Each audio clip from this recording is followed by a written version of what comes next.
देखिए, आज सुबह प्रधानमंत्री नरेंद्र मोदी जी ने भाषण दिया। उसको देखते हुए, जब वो बात कर रहे थे तो उन्हें देखते हुए मेरे मन में ये बात आई। इसी वजह से मेरा ध्यान शहीद दलजीत सिंह के परिवार की ओर गया, जो बहराइच के गांव में रहते हैं। मैं उनसे मिली थी, उनकी पत्नी पर मेरा ध्यान गया। जब मैं उनसे मिलने गई, उन्होंने मुझे कहा उनकी एक 19 साल की बेटी है, एक 13 साल का बच्चा था। तो हमारी बातचीत हुई परिवार वालों से, उन्होंने कुछ ज़्यादा कहा नहीं, चुपचाप बैठी थी। अंत में जब हम जाने वाले थे तो मेरे पास आए, उन्होंने कहा कि मुझे बहुत डर लग रहा है, मैं अपने पति के बिना इन दोनों बच्चों को कैसे संभालूंगी। अपनी बेटी के लिए डर है, हम यहाँ अकेले रह रहे हैं, डर है। किसी वजह से मेरा ध्यान उन पर गया, क्योंकि मैंने सोचा कि वो क्या सोच रहे होंगे कि जिस सरकार के मंत्री के बेटे ने उनके पति को कुचला, जो प्रधानमंत्री उसी दिन, शायद उसके अगले दिन लखनऊ आए, या शायद उसके 1-2 दिन पहले लखनऊ में थे। लखनऊ से उनका घर 15 मिनट में पहुंच सकते थे हेलीकॉप्टर से। वो क्या सोच रहे होंगे कि ये प्रधानमंत्री हमारे यहाँ नहीं आए, कुछ बोला नहीं। उन्होंने पूरी तरह से हथियारों का संरक्षण किया। आज भी उनके साथ मंच पर वो मंत्री खड़े हैं, वो आज माफ़ी मांग रहे हैं। जब 600-700 किसान शहीद हो चुके हैं, क्यों मांग रहे हैं? क्या ये देश समझ नहीं रहा है कि चुनाव आ रहे हैं? उनको लग रहा होगा परिस्थितियाँ ठीक नहीं हैं। विधानसभा के चुनाव जो हैं, उनका सर्वे आया है, उसमें उनको दिख रहा है कि परिस्थितियाँ ठीक नहीं हैं। तो अब चुनाव से पहले वो माफ़ी मांगने आ गए हैं। तो देखिए, हमें समझना पड़ेगा, जो सरकार है उसके ही नेताओं ने किसानों को क्या क्या नहीं बोला। आंदोलनजीवी, गुंडे, आतंकवादी, देशद्रोही, ये सब किसने कहा? जब ये सब कह रहे थे तो क्या हुआ? प्रधानमंत्री जी चुप क्यों थे? बल्कि उन्होंने आंदोलनजीवी शब्द बोला। जब किसानों की हत्या हो रही थी, जब किसानों को मारा जा रहा था, जब लाठियां बरसाई जा रही थी, जब उनको गिरफ्तार किया जा रहा था, तो कौन कर रहा था? आपकी तो सरकार कर रही थी। आज आप आकर कह रहे हैं कि ये कानून आप रिपील करेंगे, तो हम कैसे भरोसा करें? हम आपकी नीयत पे कैसे भरोसा करें? सब स्पष्ट है, सामने है देश के। मुझे खुशी इस बात की है कि ये सरकार समझ गई है कि इस देश में किसान से बड़ा कोई नहीं। इस देश में अगर एक सरकार किसान को कुचलने की कोशिश करती है और किसान खड़ा हो जाता है, तो उस सरकार को अंत में झुकना ही पड़ेगा। ये सरकार समझ गई है। इस बात पर मुझे खुशी है। और मैं कहना चाहती हूँ कि जो किसान शहीद हुए इस पूरे आंदोलन में, कई किसानों के परिवारों से मैं पिछले पूरे साल में मिल रही हूँ, मैं मिली हूँ, मैं उनका दुख समझती हूँ। और हम सबको सबसे पहले उन्हें श्रद्धांजलि देनी चाहिए। अगर सरकार सचमुच सीरियस है तो उनके लिए जो कार्रवाई होनी चाहिए, खासतौर से जो लखीमपुर खीरी में हुआ, उस पर जो कार्रवाई सही ढंग से होनी चाहिए वो करनी चाहिए। मंत्री का बर्खास्त करना चाहिए। और इस पूरे देश में जो किसानों की आवाज़ उठी है, हम सबको उनके साथ हमेशा के लिए खड़ा रहना चाहिए। किसान की बहुत समस्याएं हैं, आज हर तरफ से मजबूर है, हर तरफ से वो कर्ज में डूबा हुआ है, मैं ललितपुर गई, ललितपुर में भी आपने देखा कि खाद की लाइन में खड़े खड़े उनकी मृत्यु हो गई। कुछ किसानों ने आत्महत्या की।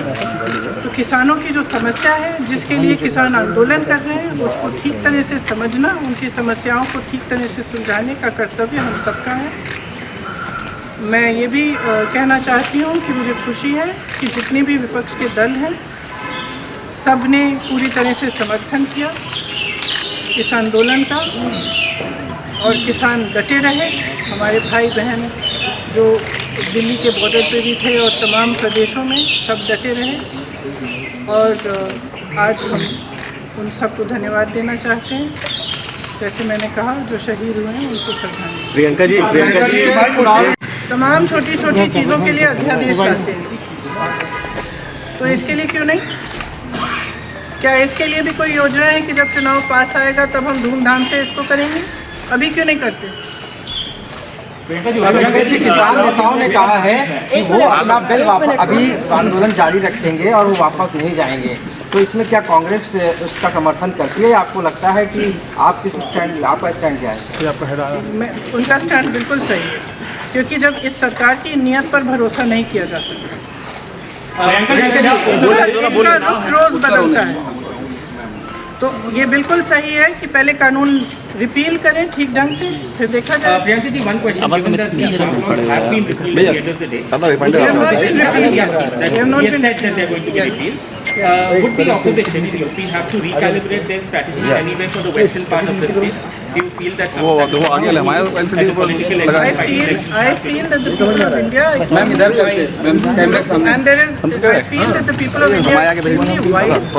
Frankly, there is no one wiser than the farmer. He knows what is good for him, he knows who stands up for him, and he has seen what this government has done, not just with the farm laws, but progressively over the last 7 years to weaken him and to ensure that agriculture is handed over to certain large industrialists, which will not ensure the safety and security of the farmer. Priyanka ji ये बताइए कि उत्तर प्रदेश के साथ साथ उत्तर प्रदेश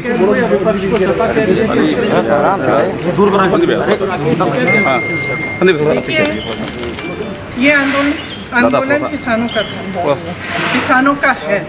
अपने हक की लड़ाई किसान लड़े, शहीद किसान हुए। तो मुझे नहीं लगता कि किसी भी राजनीतिक पार्टी को इसका श्रेय लेने की कोशिश भी करनी चाहिए, वो उचित नहीं है। किसानों का ये आंदोलन है, हम सब किसानों का समर्थन हम सब ने किया, हम सब उनके साथ डटे रहे, हम सब उनके साथ खड़े रहे। लेकिन जिसका आंदोलन है, जिसने किया है, उसी का। प्रियंका जी उत्तर प्रदेश और पंजाब दोनों के चुनाव हैं। एक एक करके ले लीजिए प्लीज सवाल, ऐसे नहीं आ पाएगा। आप बोलिए। मैं कह रहा प्रियंका जी कि उत्तर प्रदेश ट्राइपॉड नीचे करो यार, भैया देखो भैया, ट्राइपॉड नीचे करो मेरा भाई, तुम कहाँ है यार? कहा था पहले नीचे रहो यार। प्रयास होंगे जैसे दादा आप भाई, अरे यार हम जो आज पूरी तरह से इसमें देख रहे हैं वो हमारे पीछे और अहंकार की हार। तो सरकार समझ रही है कि जब देशवासी, जब किसान खड़ा हो जाता है, जब डटा रहता है, तो उसी को झुकना पड़ता है। और ये मेरी तो आशा है कि आगे भी जो गलत कार्य ये सरकार करती है, जो गलत कानून लाती है, उनका विरोध होना चाहिए और सबको एकजुट होकर खड़ा होना चाहिए और सरकार को झुकना ही पड़ेगा। मेरे भाई ने शायद पिछले साल ही कहा था, एक बयान दिया था, अंत में सरकार को झुकना ही पड़ेगा, क्योंकि किसान की जो शक्ति है इस देश में सबसे बड़ी शक्ति है। अन्नदाता है इस देश। प्रियंका जी ये देश किसानों ने बनाया। दादा थोड़ा सा, उत्तर प्रदेश और पंजाब दोनों जगह चुनाव है, प्लीज पंजाब पर क्या? अभी भी जब वो अपने एक तरह से जो उन्होंने गलत किया है उसको पहचान रहे हैं, इसीलिए वो आज भाषण दिया उन्होंने। लेकिन अभी भी ये एक फ़र्क बनाना चाहते हैं कि ये किसान जो आंदोलन कर रहे हैं ये अलग हैं और बाकी देश के किसान अलग हैं। ये बात बिल्कुल गलत है। पूरा देश का किसान एक है। आज देश में एक भी किसान नहीं है जो प्रताड़ित नहीं है, एक भी किसान नहीं है जिसकी बड़ी बड़ी समस्याएं नहीं है, जो कर्ज में नहीं डूब रहा है, वो या किसी और वजह से दिक्कत उसको नहीं आ रही हो। आपने देखा पेट्रोल और डीजल के दाम क्या हैं। डीजल के दाम का सबसे बड़ा प्रभाव किस पर होता है? खाद मिल नहीं रही है, खाद की लाइन में लोग गुजर रहे हैं। देखिए, जनता में बहुत विवेक है, जनता सब कुछ समझ रही है। Priyanka ji, several farmers have lost their lives और due to इतना this समय protest. क्यों इंतजार किया? इतना समय क्यों इंतजार किया? आप आज तक तो आप कुछ नहीं बोले। एक बार आप बॉर्डर पे नहीं गए, एक बार किसानों से मिलने नहीं गए, एक बार बातचीत नहीं की। जहाँ हत्याएं हो रही है वहाँ भी नहीं गया, इतना पास आकर नहीं गए। तो आज अचानक क्या हो गया? स्पष्ट है चुनाव आ रहा है। प्रधानमंत्री जी ने माफी तो मांगा, लेकिन एक बार भी जो लोग 500-700 किसान शहीद हुए हैं 1.5 साल के पूरे आंदोलन में, उनके लिए वो श्रद्धांजलि नहीं दी है, उनकी बात नहीं आई है, उनके फैमिलीज की बात नहीं आई। क्या वही मैं कह रही हूँ कि सबसे पहले तो उन्हें श्रद्धांजलि दी जाए, जो शहीद हुए हैं उनके परिवारों पर आज भी क्या बीत रही है। उन्होंने अपने पूरे भाषण में एक बात कही। उन्होंने सबसे पहले स्वागत करने वालों में हैं, एक तरीके से वो बीजेपी के साथ जा रहे हैं। इससे आपको कुछ समझना चाहिए। आप देखिए, पंजाब की जनता में बहुत विवेक है। पंजाब को किसानों ने बनाया है, किसान सब कुछ समझता है, मुझे समझाने की कोई ज़रूरत नहीं है। वो सब समझते हैं कि क्या हो रहा है, सब देख रहे हैं, पूरा देश देख रहा है कि किस तरह से राजनीति हो रही है। प्रियंका जी, क्या आने वाले जो चुनाव